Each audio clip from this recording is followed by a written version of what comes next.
विश्वानि देव सवितरदुरितानि पराशुभ यद्भद्रं तन्न आशुभ।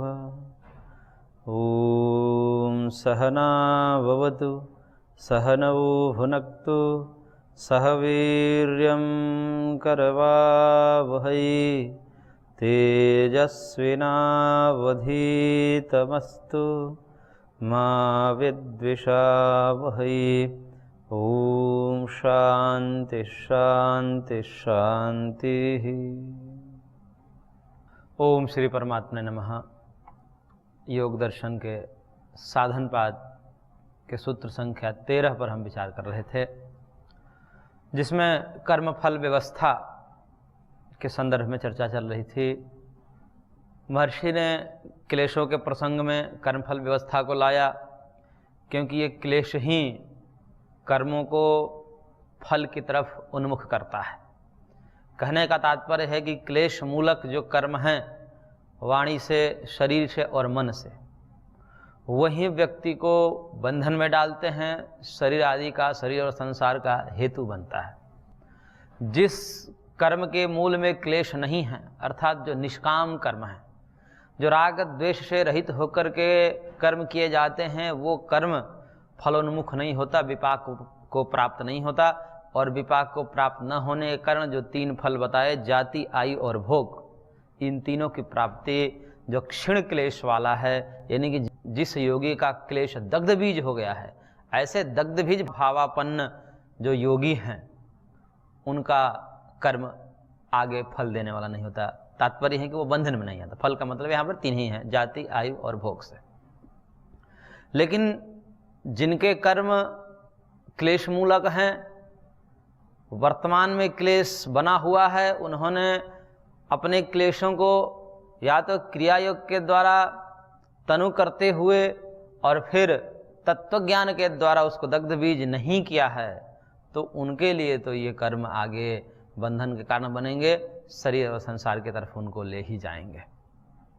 तो इस प्रकार से यहाँ पर महर्षि ने कहा सूत्र संख्या 13 में कि सति मूले तद्विपाको जात्यायुर्भोगा, यानी क्लेश मूल में होंगे। जिन कर्मों के मूल में क्लेश होने पर उसके 3 विपाक होंगे, फल होंगे, जाति, आयु और भोग।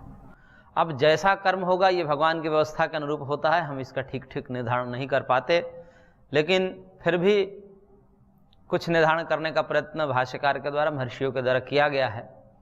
और उसमें ये कहा जाता है कि यदि पुण्य कर्म है तो सुख होगा, और यदि पाप कर्म है तो दुख होगा। यानी कि दुख का हेतु पाप है और सुख का हेतु पुण्य है। यदि किसी की आयु, जाति और भोग, इन सब में सुख देखा जा रहा है, अधिकतम सुख देखा जा रहा है, तो वहाँ कल्पना करनी पड़ती है कि इसके प्रारब्ध में पुण्य कर्म है। और जिसको दुखित देखा जाता है उसको कहा जाता है इसके प्रारब्ध में पाप कर्म है। तो इस प्रकार से पुण्य और पाप से सुख दुख होते हैं, और सुख दुख को देख करके, सुख दुख रूपी कार्य हैं, क्योंकि ये पुण्य पाप के कार्य हैं, तो उन कार्य को देख करके कारण का अनुमान किया जाता है। तो ये कर्म जो है, इसकी विचित्र गति है, भाष्यकार ने कहा है। परंतु इस विचित्र गति को भी समझने के लिए हम इसको विभाग करके समझते हैं, और जैसा कि हमने इसको श्याम पट्ट पर भी दर्शाया है कि कर्म जो है वह 3 प्रकार का है मुख्य रूप से। वैसे तो प्रधान रूप से कर्म एक ही प्रकार का होता है, परंतु सुविधा के दृष्टिकोण से हम इसको 3 विभाग में बांटे हैं। जैसे कर्म, ये प्रारब्ध कर्म, क्रियमाण कर्म और संचित कर्म। वैसे मुख्य रूप से क्रियमाण कर्म होता है, जहाँ से हम कोई भी चीज़ प्रारंभ करते हैं समझने के लिए, तो क्रियमाण कर्म से करते हैं। क्रियमाण का मतलब कि जो वर्तमान में हम कर्म कर रहे हैं, वो हमारा वर्तमान कर्म जो है उसको क्रियमाण कर्म कहते हैं। अब ये क्रियमाण कर्म ही, देखिए इधर हमने एक आलेख के द्वारा इसको समझाया है कि ये क्रियमाण कर्म है मान लीजिए, और इधर एक संचित कर्म है, और ये प्रारब्ध कर्म है। इसमें भी 3 चीज़ें हैं, प्रारब्ध, क्रियमाण, संचित। प्रारब्ध, क्रियमाण, संचित को थोड़ा सा समझ लीजिए, फिर आपको ये समझने में आसानी पड़ेगी। क्रियमाण को हमने बता दिया कि जो कर्म वर्तमान जन्म में अभी हम कर रहे हैं, मनसा वाचा कर्मणा शरीरेण, वो कर्म क्रियमाण कहलाते हैं। और कुछ कर्म ऐसे होते हैं जो हमने पूर्व जन्म से लेकर आते हैं, यानी कि पूर्व जन्म में जो कर्म हमने किया है उसके फलस्वरूप ये शरीर मिला है। तो ये शरीर जिस कर्म का फल है उस कर्म को हम बोलते हैं प्रारब्ध कर्म। जो अभी वर्तमान में उसके 3 फल बताए गए हैं, जाति, आयु और भोग। तो प्रारब्ध यानी कि भाग्य, वो भाग्य पूर्व कर्म के होता है, यानी कि पूर्व जन्म में हमने करके आते हैं वो कर्म, और वो कर्म जब फलोन्मुख होता है तो उसका परिणाम ये शरीर होता है, और उस शरीर से संबंधित आयु है और भोग है। तो जो पूर्व से नियत कर्म हैं, जो अभी फलोन्मुख हो चुके हैं, जिसका फल जाति, आयु और भोग के रूप में प्रारंभ हो चुका है, ऐसे कर्म को हम कहते हैं प्रारब्ध कर्म। और इससे इतर जो होता है संचित कर्म। संचित कर्म वह कर्म की राशि है जहां से सारे कर्म संचित रहते हैं, अपरिपक्व रहते हैं, और उसी संचित कर्म से ये प्रारब्ध कर्म भी निकलते हैं। यानी कि संचित कर्म जन्म जन्मांतर के जो हमारे द्वारा अर्जित एक पुण्य राशि या पाप की राशि है, उसमें दोनों होती है संचित। ये जो भी कर्म है उसमें जो है दोनों सम्मिलित होंगे, पुण्य पाप दोनों होंगे इसमें। तो वह जो प्रारब्ध से इतर है, भिन्न है, जो अभी अपरिपक्व है, अभी फलोन्मुख नहीं है, क्योंकि फल देने के लिए सारे कर्म एक साथ फल नहीं दे सकते, क्योंकि हमारे पास अनादिकाल से असंख्य कर्म है, और उस असंख्य कर्म को भोगने के लिए फिर असंख्य जन्म भी लेना पड़ता है। इसलिए एक जन्म में सारे के सारे पूर्व के कर्म संभव नहीं है फल के रूप में, और वह अनंत रूप में है, उसके भी कोई गिनती नहीं है कितने हैं, असंख्य मात्रा में वो हमारे संचित कर्म हैं। और उन्हीं अनंत संचित कर्मों में से कुछ कर्म की राशि, कर्म के गट्ठर के रूप में जो परिपाक होता है, भगवान उसको फल देने के लिए जब प्रवृत्त करते हैं, उसी को प्रारब्ध कहते हैं। यानी कि संचित से कर्म निकल निकल करके प्रारब्ध रूप लेता है, और जब प्रारब्ध रूप लेता है तो उससे ये जन्म होता है। वो चाहे जन्म देव योनि में हो, तिर्यक योनि में हो, अथवा मनुष्य योनि में हो, ये तीनों प्रकार से होता है। यानी कि जन्म का कारण जो है साक्षात रूप से ये प्रारब्ध ही है, और यह प्रारब्ध जो है संचित से निकल निकल करके आता है। संचित एक विशाल कर्म राशि है, उसी विशाल संचित कर्म राशि जिसे सागर की भांति आप समझ लीजिए असंख्य हैं, उन्हीं से थोड़ा थोड़ा जब परिपक्व होता है तो उसी थोड़े कर्मों के परिपाक के रूप में, फल के रूप में ये हमारा शरीर दिख रहा है, और इसकी आयु है और इसमें भोग है। तो संचित जो है अनादि कर्म राशि है, जो अभी परिपक्व नहीं हुआ है, अभी फल की तरफ उन्मुख नहीं है, वो पेंडिंग में पड़ा हुआ है। अभी जो हमें फल मिल रहा है वो अपने प्रारब्ध का मिल रहा है, जो संचित से ही निकला है और फलोन्मुख हो चुका है। तो वो कर्म जो प्रारब्ध से इतर है, शेष हैं, बचे हुए हैं, अपरिपक्व कह लीजिए उसको, अभी विपाक को प्राप्त नहीं हुआ है, फलोन्मुख नहीं हुआ है, तो ऐसे जो फलोन्मुख नहीं हुए कर्म जो प्रारब्ध से शेष है उसको संचित कहते हैं। तो ये 3 प्रकार से, लेकिन ये मूल रूप से प्रारब्ध और संचित कर्म भी क्रियमाण पर ही आश्रित रहता है। जैसे क्रियमाण कर्म हो गया, वर्तमान में जो हम कर्म कर रहे हैं, अब ये वर्तमान में जो कर्म कर रहे हैं ये 2 प्रकार से होगा, जिसको पूर्व सूत्र में महर्षि ने कहा क्लेश मूलः कर्माशयो दृष्टादृष्ट जन्म वेदनीय, कि जो क्लेश मूलक कर्माशय होते हैं वो दृष्ट और अदृष्ट जन्म में फल देने वाले होते हैं। अब देखिए, ये मान लीजिए कर्माशय है हमारा, क्रियमाण कर्म है। अब क्रियमाण कर्म हम कर रहे हैं, इसी क्रियमाण कर्म के 2 फल होंगे, 2 रूप ले लेगा। या तो ये संचित में चला जाएगा, यानी कि संचित में चला जाएगा तो ये स्टोर हो जाएगा, अथवा ये इसी जन्म में फल देगा। तो ये कुछ कर्म ऐसे होते हैं कि जो संचित में चले जाते हैं, क्योंकि सारे कर्मों का फल एक जन्म में नहीं मिल पाता। हम जो भी कर्म करते हैं पुण्य पाप, वो सब के सब नहीं मिल सकते, क्योंकि हम कर्म बहुत करते हैं, और कुछ कर्म प्रारब्ध के रूप में पहले से भी नियत होते हैं, और कुछ हम यहाँ भी करते हैं, इसलिए वो आयु कम पड़ जाती है। इसलिए कुछ कर्म जो है जो वो फल नहीं दे पाते, वो संचित में चले जाते हैं, स्टोर हो जाते हैं। और जो कर्म पहले से नियत है वो प्रारब्ध है, और इस जन्म में भी हम कर्म करें, क्योंकि इस जन्म में जो कर्म करें उसका भी फल मिलता है, तो वह क्रियमाण कर्म ही प्रारब्ध में आकर के मिल करके इसी जन्म में फल दे देता है। यानी कि जो कर्म दृष्ट जन्म वेदनीय है, इसी जन्म में फल देने वाला है, वह प्रारब्ध में मिल जाएगा, प्रारब्ध में मिल करके फलोन्मुख हो जाएगा, फल दे देगा। और जो इससे इतर है, कुछ ऐसे कर्म होते हैं जो हम फल के रूप में इस जन्म में नहीं भोग पाते, वो संचित में चले जाएंगे। तो इसके दो विभागों, क्रियमाण के दो विभागों के, ये संचित में चला जाता है और प्रारब्ध में भी चला जाता है। उधर से संचित कर्म भी प्रारब्ध के रूप में आता रहता है कि संचित से भी प्रारब्ध बनता है और क्रियमाण जो है वो भी प्रारब्ध के तरफ जाता है। तो ये क्रियमाण मुख्य है, मुख्य, क्योंकि अब एक कर्म को समझने के लिए हम कहीं एक जगह से प्रारंभ करते हैं, तो हम क्रियमाण से यहाँ समझे तो क्रियमाण संचित की तरफ भी जाता है और प्रारब्ध में मिलकर के इसी जन्म में, प्रारब्ध का मतलब जो प्रारब्ध से जो फल होगा उसका फल होगा 3, जाति, आयु, भोग, जो अभी सूत्र संख्या 13 में महर्षि ने कहा जाति आयु होगा।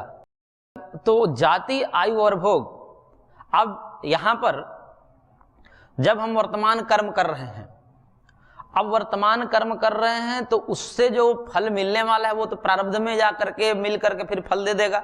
यानी कि जो भी हम पुरुषार्थ कर रहे हैं वो प्रारब्ध में मिलकर ये फल देगा, क्योंकि फल देने के लिए प्रारब्ध कारण है, तो उसको हम इसी में मान लेते हैं, अंतर्भावित कर लेते हैं।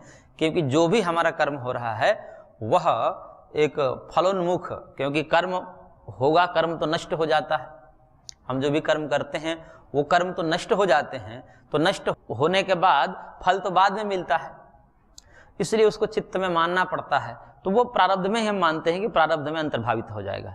प्रारब्ध का मतलब कुछ कर्म ऐसे होते हैं जो हम लेकर आते हैं और इस जन्म में भी कुछ कर्म करते हैं, तो जो लेकर आए हैं वो प्रारब्ध होता है और जो हमने किया है वो भी प्रारब्ध में आकर के मिल जाता है। इसलिए हम कहते हैं कि ये जो क्रियमाण कर्म है, ये पुरुषार्थ है, ये प्रारब्ध को भी बदल सकता है, क्योंकि प्रारब्ध तो कुछ फिक्स है, पहले से नियत है।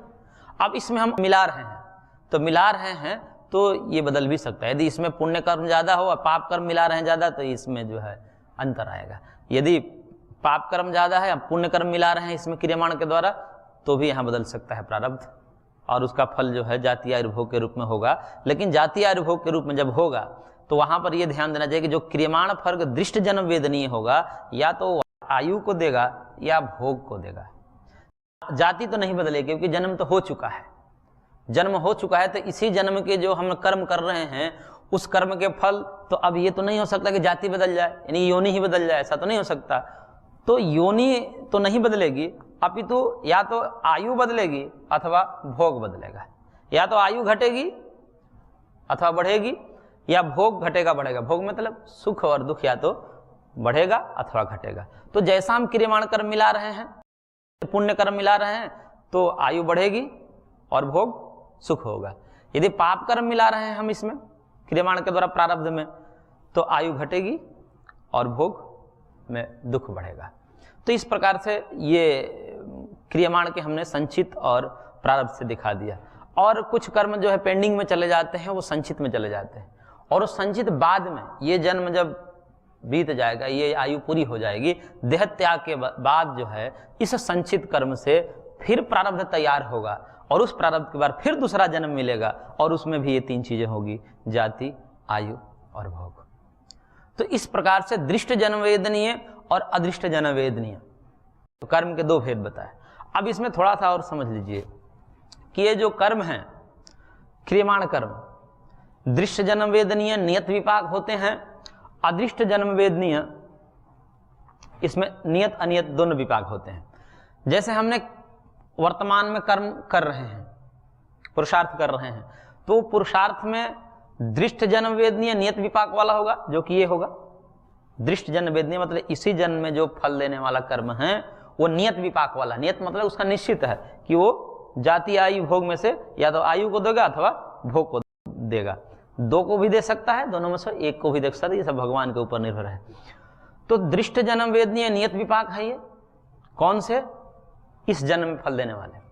अब एक होता है जो संचित कर्म, ये जो क्रियमाण से संचित बना था, उसको कहते हैं अदृष्ट जन्म वेदनीय। अदृष्ट जन्म वेदनीय का मतलब कि वो अब आगे फल देगा। अब जब आगे फल देगा तो उसके भी 2 विभाग होते हैं, एक तो अनियत विपाक के रूप में और एक नियत विपाक के रूप में। तो नियत विपाक के रूप में तो प्रारब्ध हो जाता है, अदृष्ट जन्म यानी कि संचित कर्म से जो निकलता है, एक तो प्रारब्ध निकलता है और एक कुछ शेष संचित के रूप में रह जाता है। अब जो है नियत विपाक का मतलब प्रारब्ध हो गया, वो यही व्याख्या समझ लेनी चाहिए यहाँ से, जाति आयु भोग वाली। लेकिन यहाँ पर एक बात है कि जो संचित कर्म में अनियत विपाक होते हैं, अनियत विपाक का मतलब कि अभी उसका समय नहीं आया है, अभी अपरिपक्व कर्माशय है संचित के रूप में। संचित के रूप में जो कर्माशय होते हैं उसको अपरिपक्व कहते हैं, क्योंकि वो अभी फलोन्मुख नहीं होता है। और जो फल दे रहा है उसको प्रारब्ध कर्म कहते हैं, और वो परिपक्व को उसको बोलते हैं कि विपाक को प्राप्त हो रहा है, वो फल के तरफ उन्मुख है। तो इसलिए ये नियत विपाक और अनियत विपाक के रूप में ये शब्द प्रयोग किए गए हैं। तो संचित कर्म जो है अनियत विपाक वाला होता है, यानी कि अभी अपरिपक्व है, अभी उसका समय नहीं आया है। समय आया है प्रारब्ध का, क्योंकि जो भी वर्तमान में फल मिलता है वो प्रारब्ध के अनुसार मिलता है, और उसी प्रारब्ध में हम अपने पुरुषार्थ को भी मिला करके प्रारब्ध को घटा बढ़ा देते हैं। तो अब इसमें थोड़ा सा समझना है आपको कि अनियत विपाक वाले जो संचित कर्म हैं, इसकी 3 गति बताई है शास्त्रकारों ने। व्यास भाष्य में कहा कि इसकी 3 गति होती है, यानी कि जो संचित कर्म है उसकी 3 गति होगी। एक तो होगा कि वो नाश हो जाएगा।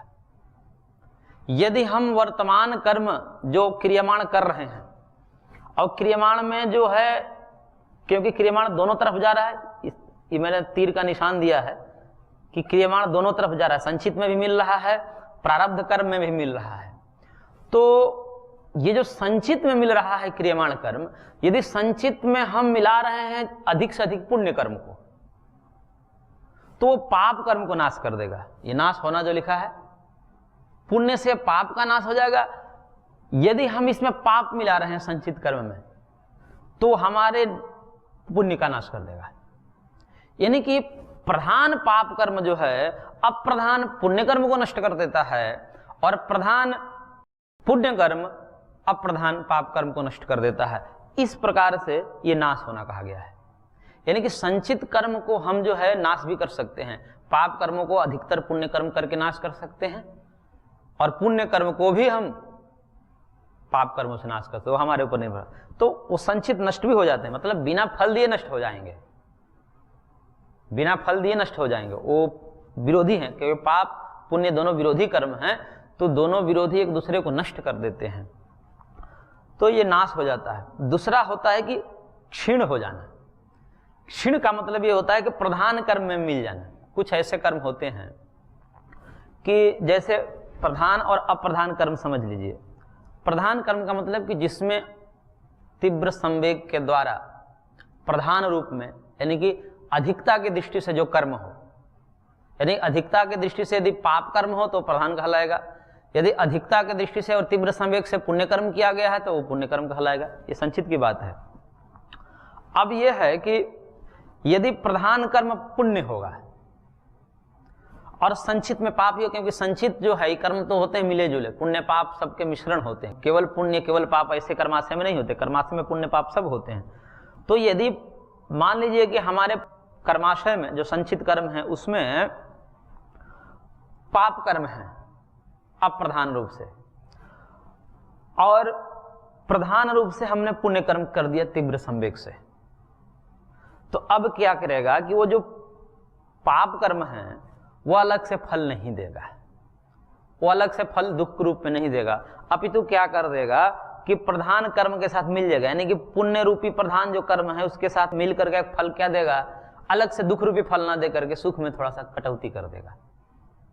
क्योंकि नियम तो ये कहता है कि पाप कर्म का फल दुख होगा, परंतु यहां पर दुख अलग से नहीं मिलेगा, जितना अपेक्षित उसको फल मिलना था सुख के रूप में उतना ना मिलकर थोड़ा सा कटौती कर देगा, वही पाप कर्म का अपना फल हो जाएगा। इसलिए वहां पर अलग नहीं दिखाई देगा, अलग दुख के रूप में दिखाई नहीं देगा। ऐसे ही पाप कर्म को भी समझना चाहिए कि यदि यहां तो प्रधान पुण्य कर्म है, यदि प्रधान पाप कर्म है और अप्रधान रूप से उसमें पुण्य कर्म है, तो वो पुण्य कर्म जो है पाप कर्म के साथ मिलकर के फल दे देगा। क्या देगा, वो ज्यादा दुख न देकर के थोड़ा कम दुख दे देगा, ऐसा करेगा, लेकिन अलग से वहां सुख नहीं मिलेगा। तो इस प्रकार से प्रधान कर्म में मिल जाना, उसी को यहाँ पर क्षीण होना कहा गया है। और तीसरा जो है इसकी गति है चीरकाल तक पड़े रहना। चीरकाल तक पड़े रहना का मतलब कि यदि कोई तीव्र संवेग से पुण्य कर्म अपने संचित में इकट्ठा कर रहा है, तो जो उसके पूर्व में, क्योंकि संचित में तो बहुत सारे सब कर्म है, पाप भी है उसमें, यदि कोई तीव्र संवेग से और श्रद्धापूर्वक निरंतरता के साथ अपने संचित कर्म में पुण्य कर्म को मिला रहा है, तो जो पाप कर्म है वह दब जाएगा। दब जाएगा मतलब चीरकाल तक पड़ा रहेगा। दब जाएगा, दब जाएगा मतलब वो भी आगे फल अभी देगा लेकिन अभी नहीं देगा। ऐसे ही यदि कोई तीव्र संवेग से इसमें पाप कर्म मिला रहा है संचित कर्म में, तो उसमें पुण्य कर्म भी है संचित कर्म में, वह पुण्य कर्म जो है दब जाएगा, पाप पहले फलोन्मुख होगा। जब समय आएगा उसको उचित समय आएगा, किस रूप में? उचित समय प्रारब्ध के रूप में आएगा, क्योंकि संचित से ही प्रारब्ध निकलते हैं। तब उस समय जो होगा वो उसको साइड में कर देगा। जिस प्रकार से अब मान लीजिए कि वो पहले से पड़ा हुआ है, नियम तो ये कहता है कि जो पहले कर्म है वो पहले फल देंगे। पूर्व में यदि पाप कर्म है लेकिन उसने वर्तमान में पुण्य मिला दिया, ज्यादा तीव्र वेग से मिला दिया, बहुत मात्रा में मिला दिया, अब वो भले ही पहले से पाप कर्म हुआ है लेकिन वो फल नहीं देगा, क्योंकि प्रधान हो गया, अब पुण्य प्रधान हो गया, इसलिए पुण्य को पहले समय मिलेगा, जगह मिलेगा फल देने के लिए। जिस प्रकार से कोई रास्ते में गाड़ी लगी हो, बहुत सारे ट्रैफिक लगा हो, इंतजार करते हैं लोग कि भाई जैसे ही खुले हम जाएं, वैसे में कोई पीछे से आता है वीवीआईपी व्यक्ति, तो सबको हटा करके उसको जाने दिया जाता है आगे कि भाई ये प्रधान व्यक्ति है, आप अब प्रधान है, ये प्रधान है, इसलिए प्रधान को पहले समय दिया जाता है। यदि प्रधान का मतलब यहाँ पर तीव्र संवेग के साथ है, निरंतरता के साथ है, वो जो भाष्य में विगत कक्षा में आया था।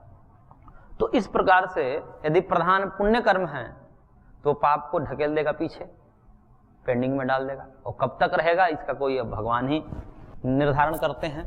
तो इस प्रकार से पाप भी पुण्य को ढकेल देगा। यदि प्रधान रूप से पाप कर्म किया गया है तो भी पुण्य को पीछे ढकेल देगा, वो पेंडिंग में पड़ा जाएगा, चिरकाल तक पड़ा रहेगा। अब चिरकाल कितना भी समय हो सकता है, यदि लगातार वो कई जन्मों तक यदि पुण्य ही पुण्य करते रहे तो पाप दबे ही रहेगा उसका।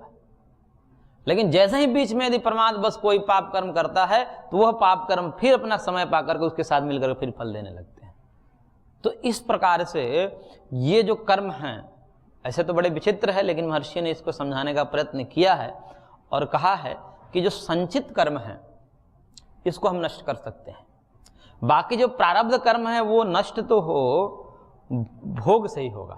ये जो जाति आई भोग है और ये भी, इसमें भी जो भोग है यही मुख्य है। ये भोग में सुख दुख है, सुख दुख रूपी भोग ही यहाँ पर तो मुख्य है, और भोग के लिए ही ये आयु है, और आयु के लिए जाति है, क्योंकि आयु एक समय बिना जाति के नहीं मिलेगी, बिना योनि को नहीं मिलेगी, और इस आयु के आधार पर ही भोग होगा। तो मुख्य रूप से तो भोग ही है, सुख दुख को भोगना ही यही मुख्य तात्पर्य है।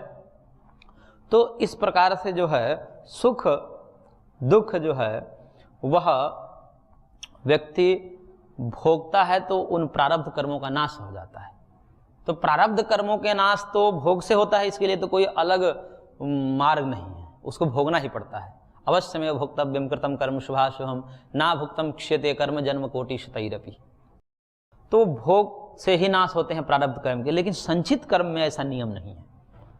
संचित कर्म में ये नियम है कि वो नाश भी हो सकता है, क्षीण भी हो सकता है, यानी कि प्रधान कर्म में मिलकर के अपना फल देगा, अथवा चिरकाल तक पड़ा रहेगा, लंबे समय तक पेंडिंग में रहेगा। ये संचित कर्म के विषय में नियम है। और एक दूसरा नियम है कि ये तो इस दृष्टि से कर्म की दृष्टि से बात की गई। ज्ञान की दृष्टि से यदि बात करें तो यदि ज्ञान हो जाए तो समस्त कर्मों का नाश हो जाएगा।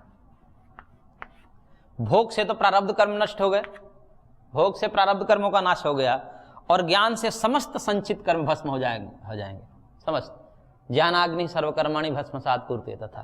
तो इधर प्रारब्ध नष्ट हो गया, इधर संचित हो गया, और एक क्रियमाण कुंठित हो जाएगा, ये क्रियमाण भी नष्ट हो गया, ये भी अब संचित की तरफ नहीं जाएगा और नहीं प्रारब्ध की तरफ जाएगा। इस प्रकार से समस्त कर्म मात्र का नाश हो जाने से, कर्म मात्र का नाश हो जाने से क्या हो जाएगा, सुख दुख रूपी ये जो चक्र है ये खत्म हो जाएगा। इसी को कहते हैं मुक्ति।